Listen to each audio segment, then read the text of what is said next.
Nigeria achieved independence in October 1st, 1960. The new nation was segmented into three large geographic regions: the Southwest, the Southeast, and the North. Each were essentially controlled by regional political groups. Prior to independence, Sir John Stuart Macpherson, one of the last British Governor-Generals, exacerbated the mistrust between the regional powers and the colonial government when he leveled accusations of unfaithfulness against Obafemi Awolowo during a radio broadcast. Awolowo, prominent leader in the Western region at the time, then asked for equal airtime for a rebuttal. But his demand was rejected by the Nigerian Broadcasting Service, a creation of the colonial government.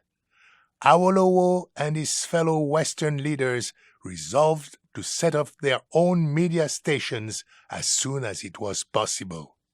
The first television station in Nigeria and in Africa was commissioned by Awolowo in 1959. After WNBS was formed, the Eastern region quickly built its own broadcasting systems in radio and television. And in 1962, the Northern Regional Government started its own broadcasting system.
Hello, I'm Georges Collinet. In this episode of Sounds of Nollywood, we will examine the regionalization of broadcasting in Nigeria. We will meet artists from the three major regions of Nigeria who will help us understand the impact of those early days of broadcasting. So, let's meet veteran broadcaster and writer Iria Enakimio. He will give us insights to those early days of broadcasting. At some point in my life, I thought I was going to be a musician. And then I carried a guitar to do an audition at the University of Ibadan and got admitted into the university. I changed courses there and decided I was going to do a full degree program. There, one teacher says to me, why don't you go into broadcasting? And here I am. I went into broadcasting. And I started from radio and then I went on to TV because at that time it was the NBC, Nigeria Broadcasting Corporation, and it was radio and TV combined. And they were, it was like a replica of the BBC, Nigeria Broadcasting Corporation, NBC, as against BBC. The NBC, that's Nigeria Broadcasting Corporation, which was the establishment that had stations all over the country, had broadcast the news, the main bulletin news, in 9 Nigerian languages, which included Fulfulde and other languages like that, So they then went out. There's a joke that we used to make about going into Obalende in Lagos, and they were looking for somebody. Fulfulde is the language that the Fulanese speak.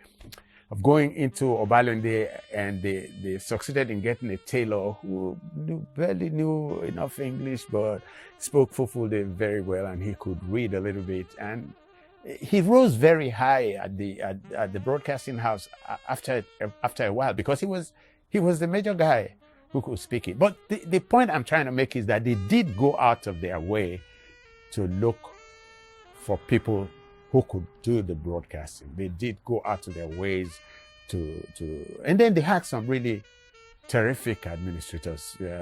Readily, you can mention people like Christopher Collinet and all that, and they sought to do a good job. First of all, you have to imagine that it was a novelty. Radio was a novelty. TV was a bigger novelty. So when WNBS, when in the West, for instance, they had television and all of that, it was black and white and all, but man, you're seeing, we used to go gather, in those years, in the 60s and all of that, we used to stay in the school fields, primary school fields, and watch John Wayne and stuff on cloth screens, and now you could see, if you had enough money, you could see the guy that in your living room. And of course, it was only the rich people who had it. So it was a novelty, and people caught onto it. People looked through other people's windows at programs and stuff. It was really novel, and therefore the impact was very strong. It was very strong. Then they began to realize that they could use it for other things. Politics came in. Don't forget, this thing was totally controlled by government. It was if there is anything like there's any need to say total monopoly, it was total. It was tyranny of the media, in the sense that they owned it, government owned it. Everywhere it went, government owned it. So WMBS, for instance, was a branch out in the sense of the autonomy that the Western region imagined for itself at the time. So those were the times.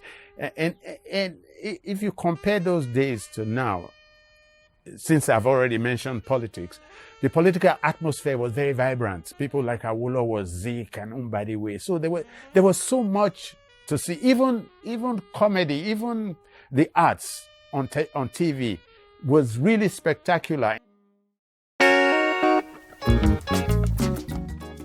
After independence, television and radio, information dissemination, cultural presentations, and musical entertainment constituted most of the programming across all the regions.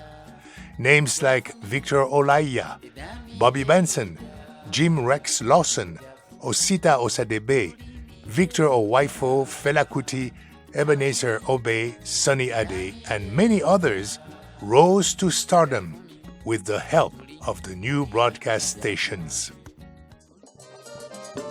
Now let's meet our guests.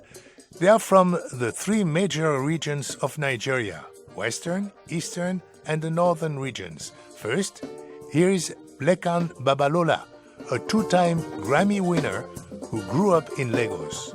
Lekan won his first Grammy with Ali Farka Touré in 2006 and his second in 2009.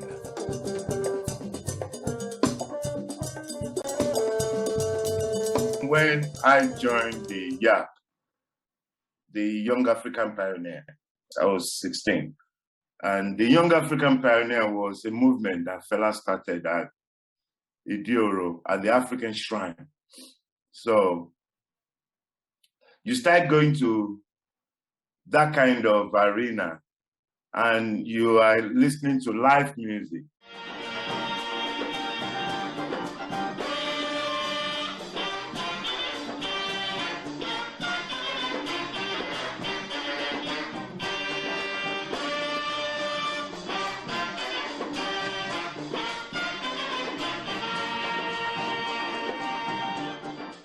But this one is kind of like a consciousness.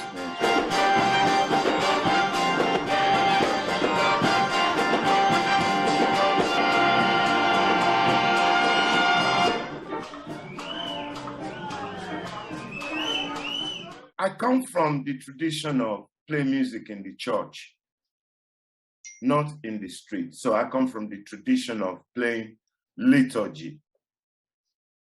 Every time, every 3 hours, I will play the liturgy.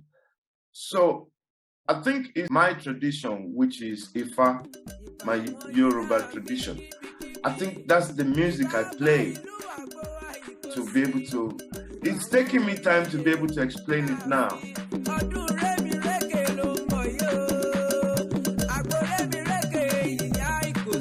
It's that music, and it's a divination system.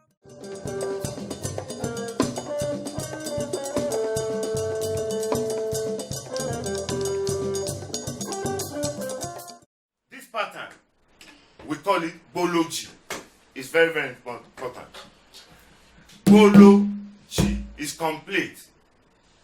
In James Brown music, Fela Kuti music, R&B, reggae, anything, you hear it.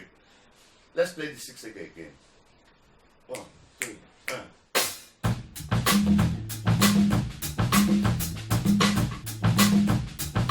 But how did you get into jazz music? The music of John Coltrane became the anchor for me of from somebody coming from a Yoruba tradition. And when I hear the John Coltrane music, of course, I'm not in my land anymore, but that comforts the journey. So the people who are playing on the bandstand were people that maybe I'm 2 years older than, who I met in the band that time were Terence Blanchard, Donald Harrison on alto sax, Mel Groove Miller on piano, Lonnie Placico on bass, Esiet, another Nigerian born in America, on bass, Frank Lacey on trombone, Jeff Keezer on piano. So I met a bunch young of people of my age who are in the Jazz Messenger that time. What were the circumstances that led to the Grammy Award with Ali Farka Touré? We were just off the road doing a tribute to Fela with Roy Ayers, touring with him and the African Jazz Stars, musical directed by South African guitarist who's dead now, Lucky Ranko, who used to work with Jimmy Sikela. So the band was a lot of Africans who were jazz musicians living in Europe. And then we had Roy Ayers playing with us. And when we finished the gig, I got a call from a producer called Nick Gold, who was the producer for Buena Vista Social Club. So he will be working with Ray Kuda and Kachao, bass player from Cuba. And then Ali Farka Touré, of course, the leader of the project. So I got called in to come and do percussion. So I was on my way to go and do Miss Wilson's record. We got a call that we've been nominated. So it's kind of a privilege for African music that particular time.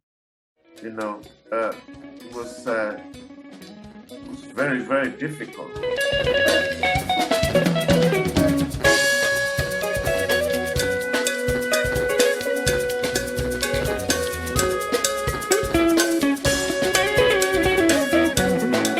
Why was it difficult for African music at that time?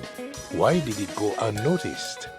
It's just that it's not highlighted in maybe the bebop or straight ahead jazz, but in Cuba, in rumba, is well highlighted, right? If you go to Sao Paulo, in samba, the same thing that you will hear in Kumasi or Yaoundé, you're gonna hear the same thing in Salvador Bahia. It's the same thing. I'm actually happy and I thank God that the first Grammy is from African music. I'm so happy with that because that's the root, that's my foundation.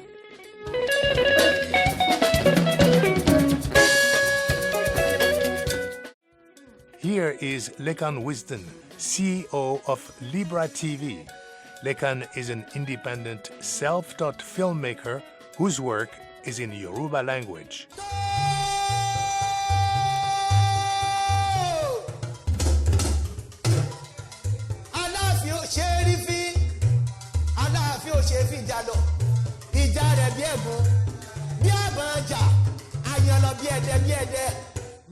I think by the time I came into Cognizance, WNTV was no longer running. We read so much about it. Like I said, I'm a 70s baby. And by the time we came into it already morphed into NTA, Nigerian Television Authority. So, but getting to read, I read the biography of the Premier of Western Region that started WNTV, and the vision he had when he started WNTV. The vision he had mainly was to entertain and to educate the people of Western Region at the time. In Western Region, where I grew up, entertainment is an ongoing thing.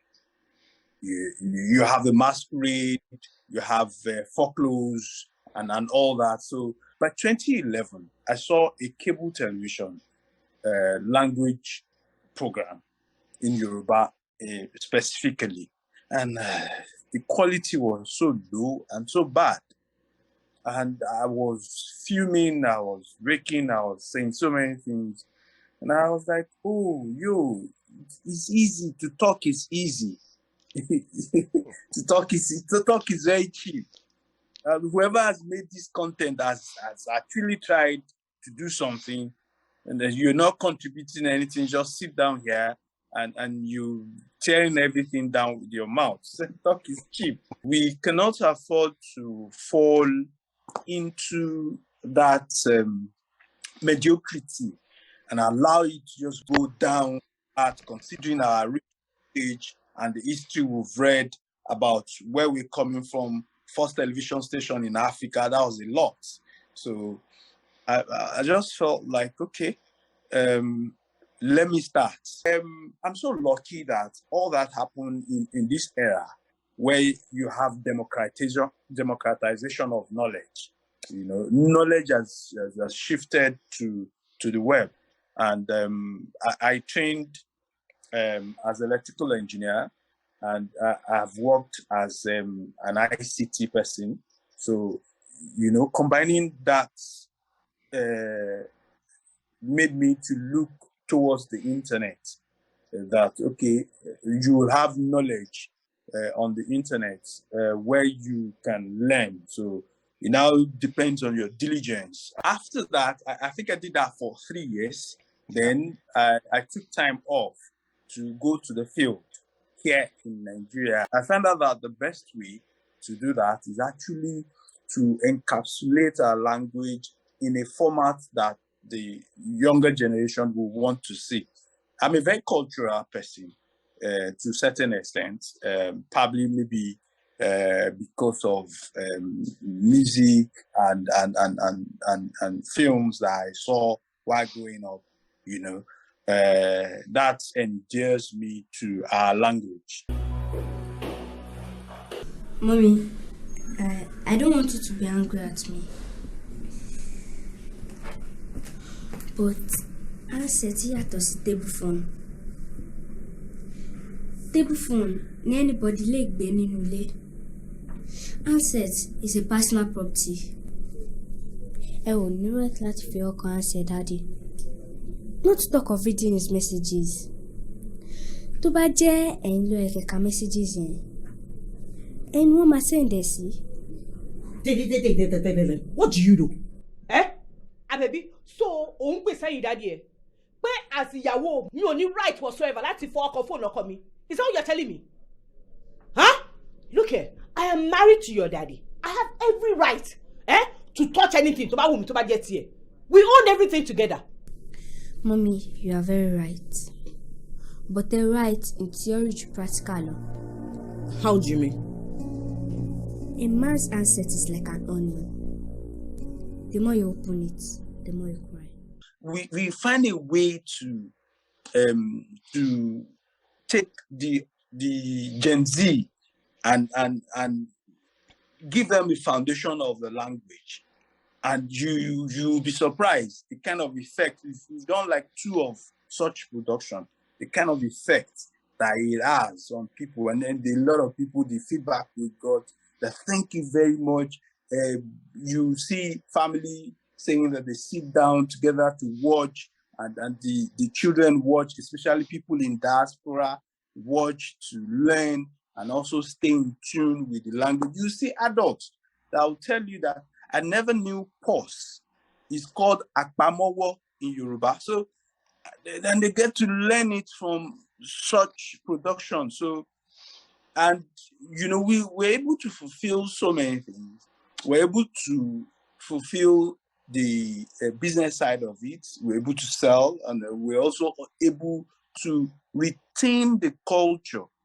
I mean, that's supposed to be the essence. Recently, we made a TV series, a 26-episode TV series. Shewa, I'm sorry. But I was not in the right frame of mind. Shewa now. Please now, I'm sorry. Jẹ́ kí n gbé ẹ jáde. Ó yá, jẹ́ ká lọ mu ice cream. Já lọ mu ice cream nísìnyí o. It's not even. Is it working? Oh, it's more quick because o ti get here. Wo aṣọ olùfẹ́ o. Stand up, Wamura. Ṣé big bowl ló máa rà fún mi? Big bowl of fun. Stand up, Joe. We use it to we use it to represent life in general. The way life doesn't stay in one place, the way life rotates, the way life dances around, So that's why we call it Tukuto, and it's to represent and tell the story of Nigerian millennials. The challenges they're going through in finding means and way in Nigeria. In the Southwest, where I live, music is also an integral part of daily life. I mean, so how do we get music that we use without using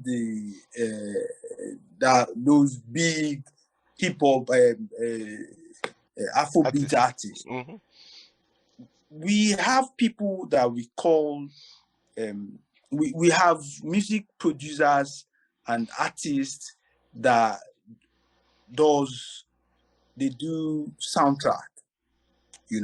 Once you make a movie, you give them a preview of a movie without music, and they help you score a sound that will also tell your story and help elevate your story from the ordinariness that you made to a standard.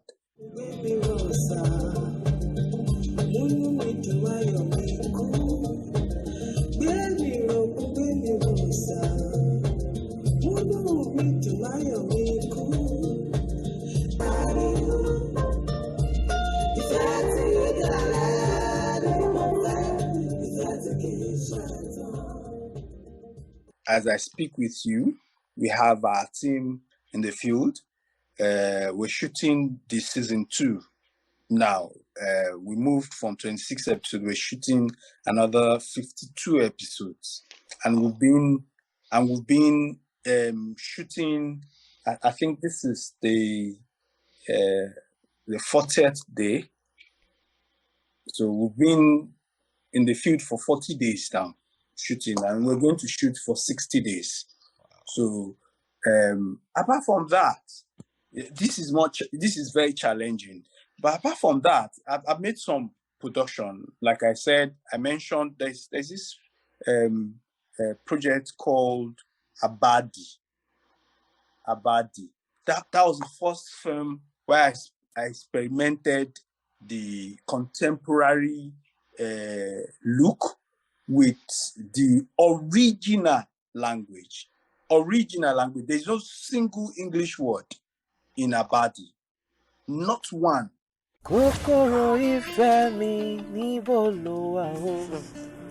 Ara mi wà lọ́nà bọ̀ wálé.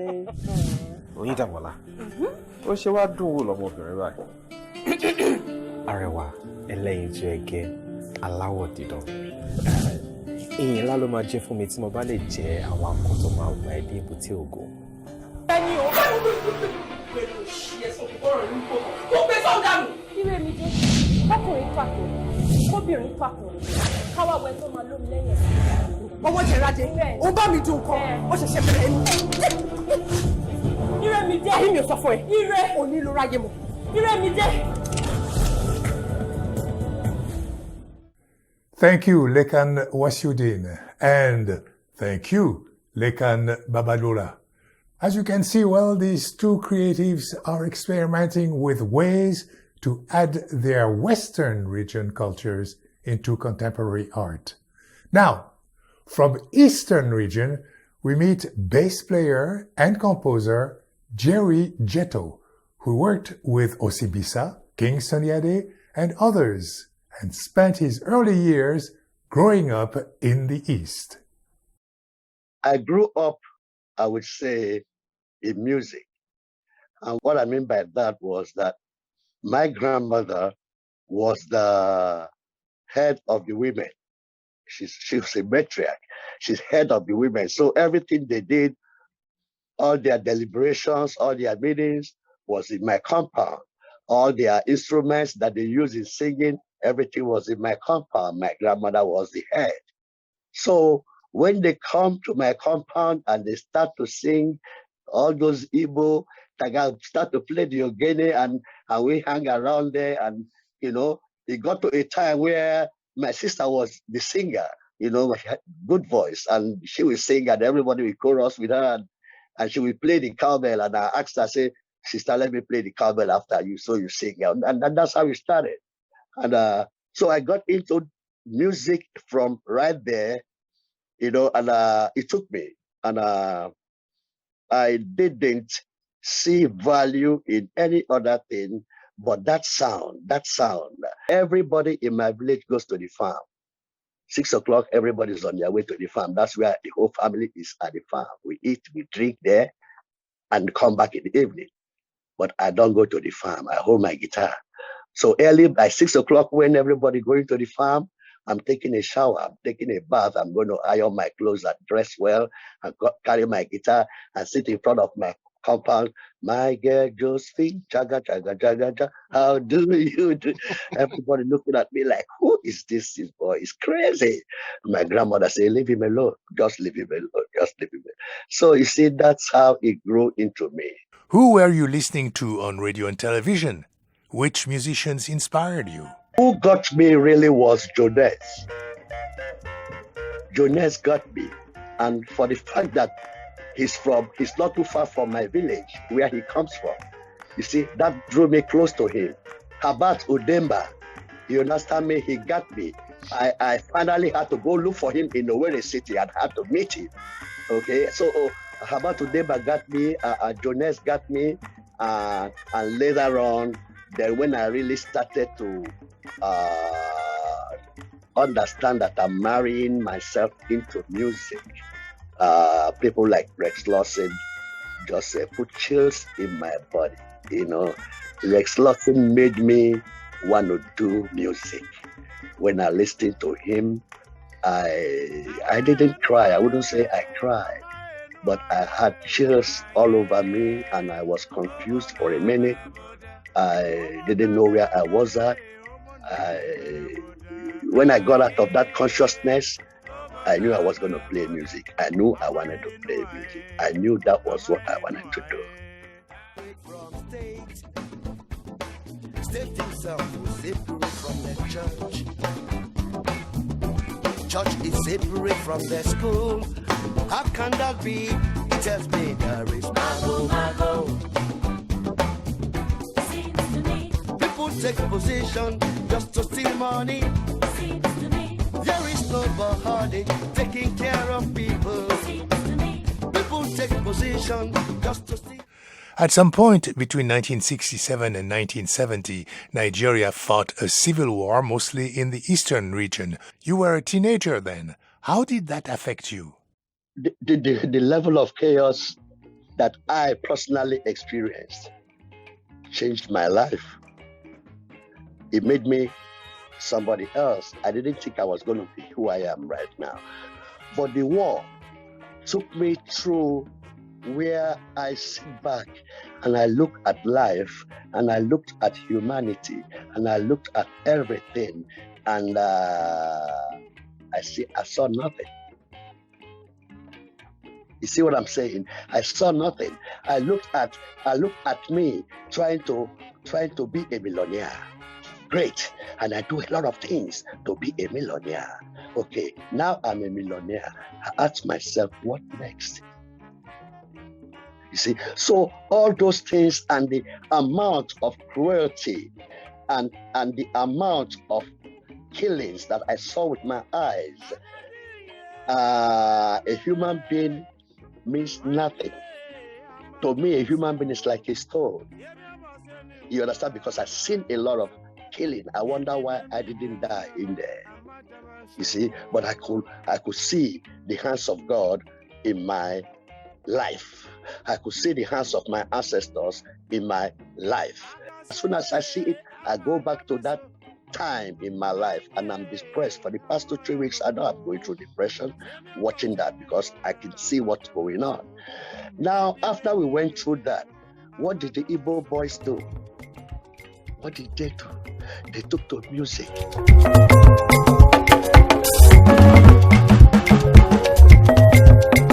And they used the music to take us out of pain and suffering.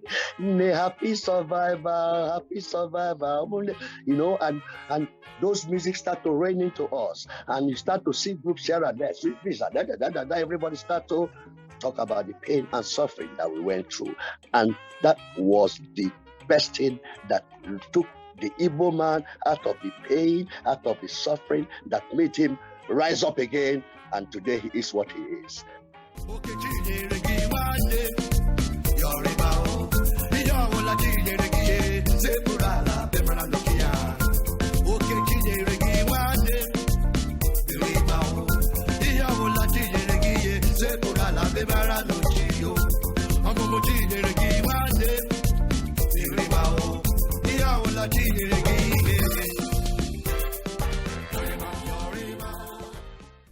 Try to make music my form of praise and worship to God.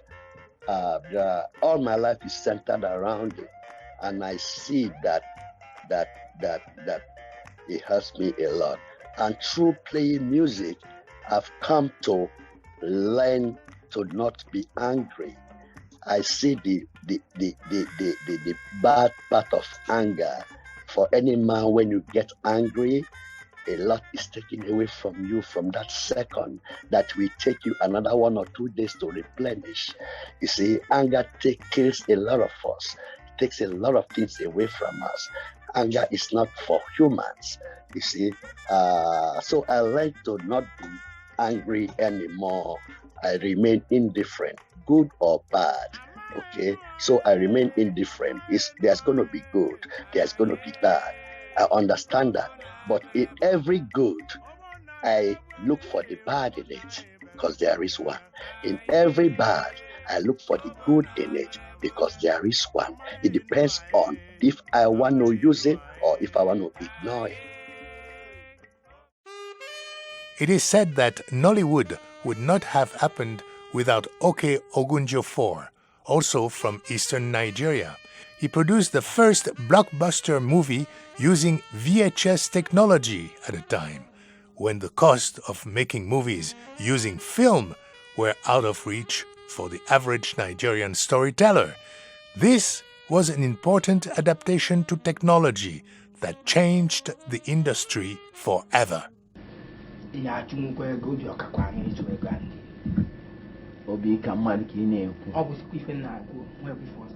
Because he has with them keta. So he has with them keta. What do you want make it? I'm going to be. My name is Oke Ogumjofo, the pioneer producer of the Nigerian Nollywood industry, with Living in Bondage in 1992. The story of Living in Bondage and the beginning of Nollywood industry is one that I believe so many of us know too well. It is a story of resilience, a story of patience, it's a story of doggedness, of young men who did everything within their powers to create an industry today that we can call a global industry. And I dare say that Nollywood has become the only indigenous global African industry brand that is known all over the world. However, the corporate organizations especially do not understand the size of this industry. I remember back then when we were trying to put up the idea to make this film.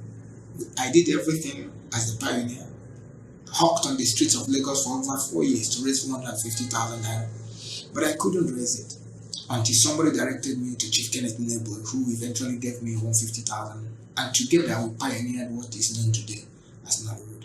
Now, you can imagine what would have happened to the teeming masses of unemployed youths that are today engaged in the entertainment industry.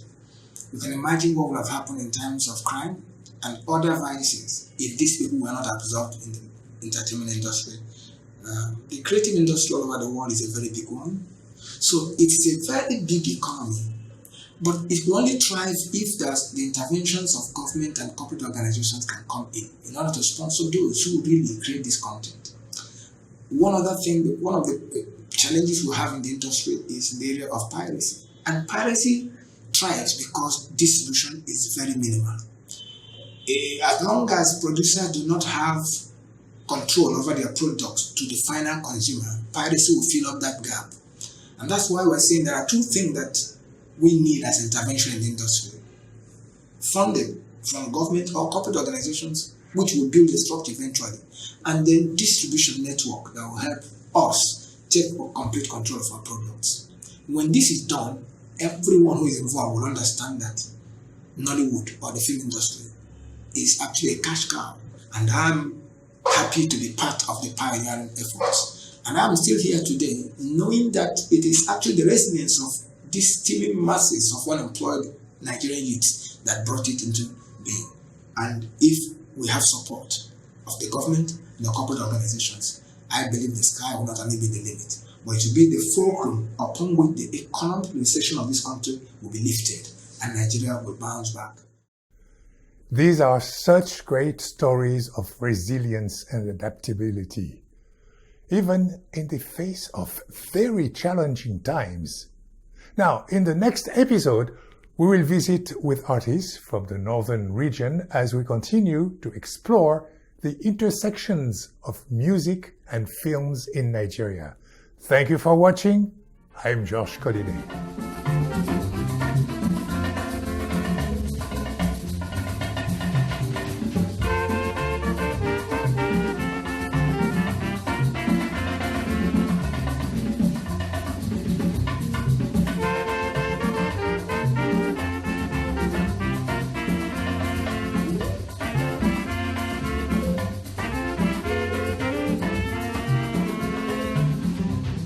Memo na fana lumo kume.